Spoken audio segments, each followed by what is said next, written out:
네, 저는 지금 잠실 롯데, 샤롯데 앞쪽에 나와 있습니다. 공원에 있고 저쪽이 그 유명한 롯데타워예요. 어제부로 갑자기 날씨가 굉장히 쌀쌀해졌어요. 네, 이제 그럼에도 불구하고 왜 밖에 나와서 촬영을 하냐. 얼마 전부터 이제 밖에서 촬영하다 보니까 기분이 되게 좋더라고요.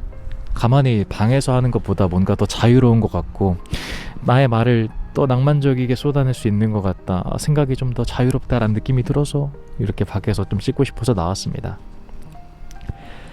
자, 그렇다면 오늘 해볼 이야기의 주제는 뭐냐? 바로 인간관계에 관련된 이야기를 해볼까 합니다. 이 인간관계는 정말 어려운 거죠. 2 더하기 3은 5다 라고 하는 것처럼 정답이 떨어지는 게 아니고, 이 뇌과학 표현으로 알고 있는데 복잡계, 우리 인간은 복잡계이다. 우리의 뇌는 우주만큼 다양하고 거대한 사고방식을 갖고 있어서 그것을 딱 하나로 추릴 수가 없다. 근데 그런 사람들끼리의 집단 단체, 그런 관계를 우리가 대인관계, 인간관계라고 하지 않습니까? 그러니까 어렵죠. 그래서 이런 것들은 정답이 떨어지지 않는 거는 제가 자주 이야기하는 더 나은 해답을 찾는 게 우리가 더 효율적인 방법이겠다 생각을 하고요. 그렇다면 인간관계에 더 나은 해답을 무엇으로 이야기할 거냐? 저의 개인적인 견해보다 더 훌륭한 이야기들을 많이 하신 분이 있어서 그분의 이야기를 오늘 빌려서 좀 생각을 전할까 합니다. 바로 공자의 논어에서 이 공자가 말씀하셨던 좀 제가 생각하기에 우리가 간직하면 좋을 만한 글들을 몇 개 뽑아봤습니다. 그것들을 제 생각과 더불어서 한번 이야기해 보도록 할게요. 공자가 말했다. 남이 나를 알아주지 않는다고 근심하지 마라. 내가 남을 알아주지 않음을 근심하라. 근데 이거 정말 중요한 말인 것 같아요. 우리는 모두 인정과 존중의 욕구가 조금 있는 것 같아요. 그게 우리의 가치관에 정말 중요하잖아요. 그 받으면 기분 안 좋은 사람이 솔직히 어디 있겠습니까? 근데 인정과 존중을 항상 받고 살 수는 또 없는 노릇이고, 돌이켜 봤을 때 내가 그렇게 바란다는 것은 상대방도 그만큼 바라는 걸 수도 있겠다라고 돌이켜보는 거죠. 자, 그렇다면 나는 과연 상대를 정말 존중하고 인정해 줬는가? 이 생각을 해보게 되는 대목인 것 같아요. 두 번째는 가치의 우선순위를 둘 줄 알아야 한다라는 겁니다. 마구간에 불이 났다. 공자가 조정에서 퇴근하여 집에 돌아와서 말하기를 사람이 다쳤는가 하고 묻고는 말에 대해서는 묻지 않았다. 야, 이게 별거 아닌 말 같지만 제가 몇 년 전에 읽었었을 때랑은 진짜 다른 글인 것 같아요. 되게 당연해 보이잖아요. 마구간에 불이 났어. 근데 말보다 중요한 건 누굽니까? 사람이잖아요. 당연히 알아요. 당연히 아는데 이게 일상에 이런 일들이 가끔씩 찾아옵니다. 게다가 그게 만약에 나의 뭔가와 엮여있게 되면은 그 사람을 걱정하는 걸, 먼저 그 사람의 신변 이런 걸 걱정하기보다 이제 내가 피해볼 것들, 내가 거슬리는 것들이 당연히 마음이 쓰게 돼요. 근데 보통 형식상 그렇게 이야기를 하게 되죠. 너 뭐 문제 없냐? 근데 만약 이런 경각심도 갖지 않는다라고 하면은 그때 실수를 하게 될 수도 있을 것 같아요. 그 사람의 건강이던가 지금 상태를 물어보기보다 그거 어떻게 됐냐? 그거 얼마냐? 약간 이런 식으로 물어보면 당연히 관계가 좀 어긋날 수 있겠죠. 근데 별거 아닌 것 같지만 진짜 많이 일어나는 문제인 것 같고, 저도 살면서 예상치 못하게 마주했던 경험들이 꽤 있습니다. 혹시나 오해하실까봐, 그렇다면 공자가 말을 하대했냐? 그건 아니고 당연히 말도 소중한데 그것보다 우리가 가치를 둬야 될 건 아무래도 사람이 아니겠냐라는 그런 공자의 마음으로 헤아리면 좀 좋을 것 같아요. 세 번째는 모두를 스승으로 삼아라 라는 겁니다. 공자가 말했다. 세 사람이 함께 길을 가면 반드시 내 스승이 있으니 선한 자를 선택하여 본받을 것이고 선하지 못한 자는 내 잘못을 고치는 계기로 삼는다. 이게 되게 그 유명하고 어떻게 보면 뻔한 구절처럼 들릴 수 있죠. 누구에게나 배울 점이 있다라고 하는 거. 근데 이게 왜 자꾸 회자될까 생각해 보세요. 당연한 말이 자꾸 회자되는 거는 누구나 그게 맞는 걸 아는데 잘 지키고 있지 못하기 때문에 계속 수면 위로 살아 올라오는 게 아닐까 생각을 하게 돼요. 아주 어려운 대목인 것 같습니다. 뻔한 말 같지만 나보다 훌륭한 사람을 찾는 것도 능력이에요. 그러니까 내가 이 사람한테 그렇게 부족하지 않아. 이 사람은 나보다 아래야라고 만약 생각하게 되면 나보다 선한 자, 내가 본받을 자가 없게 될 수도 있겠고요. 저는 과거에 그랬던 것 같아요. 저부터 이실직고하면. 근데 많이 바뀌었죠. 공자 논어를 읽으면서 정말 많이 바뀌긴 했었던 것 같아요.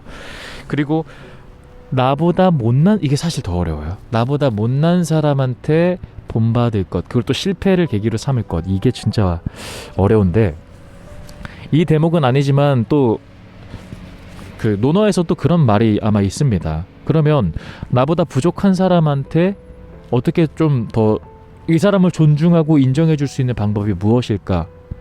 이것도 진짜 뻔한 말이지만 저 실제로 되게 이루었던, 그러니까 되게 좋았던 방법이었거든요. 그 사람을 칭찬할 점을 생각해 보라 했었어요. 그래서 진짜 그 사람을 칭찬할 점들을 생각하다 보니까 분명히 있더라고요. 분명히 나보다 나은 점이 아주 자그마하게라도 있는 게 일단 사실인 것 같아요. 그래서 이거 역시나 이런 자세를 갖는 게 우리의 인간관계를 더 유유상종을 좋게 만드는, 금묵자흑을 좋게 만드는 그런 관점이 아닐까 싶어요. 다음은 험담과 거짓에 대해서 이와 같이 행동하라 라는 겁니다. 자장이 밝은 지혜에 대하여 묻자 공자가 말했다. 물처럼 슬며시 젖어드는 비난과 내 몸의 피부로 느껴지는 급박한 하소연을 듣고 실행에 옮기지 않는다면 충분히 밝은 지혜라고 할 것이다. 물처럼 슬며시 젖어드는 타인에 대한 비난과 내 몸의 피부로 느껴지는 급박한 하소연을 실행에 옮기지 않는다면 충분히 밝은 지혜를 넘어 생각이 깊다고 할 수 있다라는 거죠. 이게 이제 독일 철학 용어로 알고 있는데, 독일의 용어로 샤덴프로이데라는 말이 있습니다. 남을 증오하는, 남을 시기하는 마음. 이게 어떻게 보면 인간의 약간 성악설 같은 느낌일 텐데, 분명 제 안에도 그런 감정이 있어요. 누군가도 있을 것 같아요. 남의 비난점, 남의 못난 점, 약점들을 듣는 게 사실 제법 달콤합니다. 그죠? 가십거리라고 하잖아요. 근데 이것이 분명 독이 된다는 것도 알고 있는 것 같아요.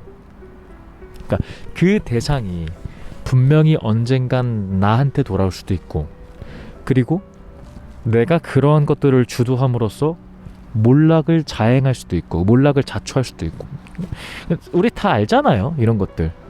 그러니까 여기서 표현한 게 아주 그래도 기가 막힌 것 같아요. 물처럼 슬며시 젖어드는 비난, 내 몸의 피부로 느껴지는 급박한 하소연, 이런 것들에 경고망동하지 말고 여기에 그냥 개입하지 마라.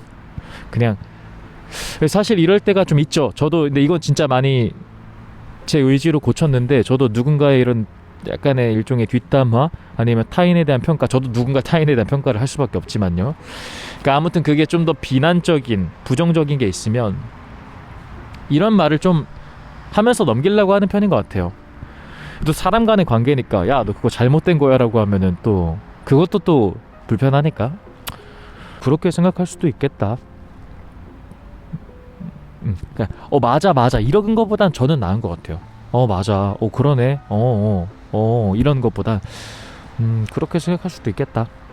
이 정도로만 넘겨도 내가 할 수 있는 최선의 매너를 표한 것 같고, 뭐 그냥 짧은 저의 삶에서의 경험이지만 이걸로 피해보진 않았던 것 같아요. 다음은 나를 향한 호의와 악의에 대해서 어떻게 대처하는 겁니다. 누군가 공자에게 말했다. 상대방의 원망을 덕으로 보답하면 어떻습니까? 공자가 말했다. 어찌 상대방의 원망을 덕으로 보답하겠는가? 상대방의 원망은 내가 고듬으로 상대해야 하고 상대방의 덕은 덕으로 상대해야 한다. 야, 이게 진짜 공자가 박수 받을 만한 지점인 것 같아요. 우리는 누구나 원망을 받으며 살 수밖에 없지 않겠습니까? 저도 마찬가지겠고요. 근데 그럴 때 그거를 적대적 원망으로 갚는 것도야 뭐 하나의 방법이겠지만, 그거보다 나의 고든 신념, 고듬으로 그냥 원칙으로 단단함으로 가고, 만약에 상대가 호의를 베풀 때 나한테 친절하고 덕을 베풀 땐 덕으로 해라 라고 하는 거, 이 역시 경거망동하지 말고 좀 더 앞수를 봐라 라고 하는 관계법의 지혜인 것 같아요. 다음은 사람을 잃지 않는 법입니다. 공자가 말했다. 말해주면 들을 만한 사람인데 말하지 않는다면 사람을 잃게 될 것이고, 말해봤자 소용이 없는 사람인데 말한다면 말만 잃게 될 것이다. 지혜로운 사람은 사람을 잃지 않고 또한 말도 잃지 않는다. 와, 정말 감탄이 나오는 문장인 것 같습니다. 내가 아끼는 사람에게, 내가 좀 잘 되길 바라는 사람에게 분명 그런 경험이 있으신 분이 있을 텐데, 더 좋은 마음으로 너가 이걸 좀 잘했으면, 이렇게 했으면 좋겠다, 저렇게 했으면 좋겠다라는 마음을 펼칠 겁니다. 그쵸? 그런데 그게 말처럼 잘 전달이 되지 않는 경우들이 있어요. 그러면 역시 사람은 바뀌는 게 아니야, 사람은 고쳐 쓰는 게 아니야, 내가 입이 아팠다, 왜 그랬을까, 인간은 믿는 게 아니야, 이렇게 함구하게 될 겁니다. 입을 닫게 될 텐데, 그것도 마냥 좋지 않다라는 거죠. 그럴 때 제가 생각하는 좋은 방법은, 말로 해서 되는 사람에게는 말로 길을 터주고, 그러니까 빨리 되긴 하겠죠. 근데 말로 해서 잘 따라오지 못하는 사람한테 가장 좋은 방법은, 만약 가까운 관계라면 제가 쓰는 방법인데, 내가 먼저 괜찮은 본이 되어주는 것이 그나마 답이라고 생각을 해요. 내가 먼저 괜찮게 살면 그 사람이 따라오게 하지 않을까. 그러니까 말보다 행동으로 보여주게 되는 것들이겠죠. 그러니까 저는 그렇게 실현하려고 하고 있고, 만약 이거보다 좋은 답이 있다면 저한테 소개해 주시면 저도 잘 배워보겠습니다. 자, 마지막으로 소개하고 싶은 것은 가는 길이 다른 친구. 공자가 말했다. 가는 길이 다르면 함께 이를 도모하지 말라. 우리가 모든 사람과 다 맞을 수는 없겠죠.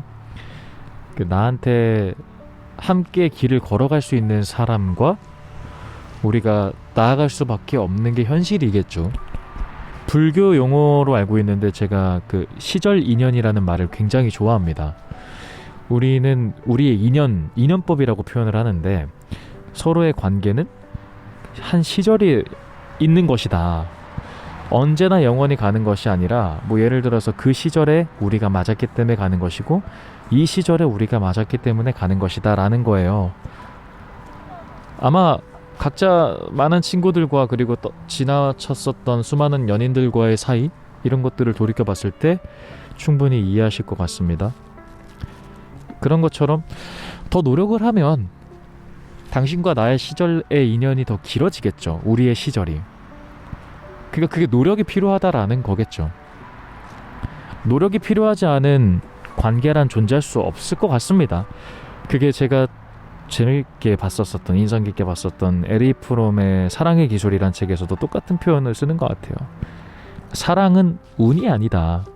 그냥 가만히 있는다고 해서 얻어지는 그런 행운이 아니라 능력이다. 능력은 노력을 해야 하고, 얻어야 되는, 열심히 해서 얻어야 되는 결과 같은 것들이죠. 관계도 마찬가지 아니겠습니까? 관계가 마냥 행운의 요소만은 아니겠죠. 그런 요소도 있겠다만, 그런 사람도 있겠다만, 능력, 노력이 필요한 것 같아요. 자, 오늘 이렇게 논어에서 나오는 인간관계의 여러 가지 조언들을 한번 이야기해봤습니다. 이 공자에 대한 평가가 워낙 호불호가 또 갈릴 수가 있어요. 당연히 이해합니다. 근데 뭐 세상에 완벽한 존재가 어디 있겠습니까?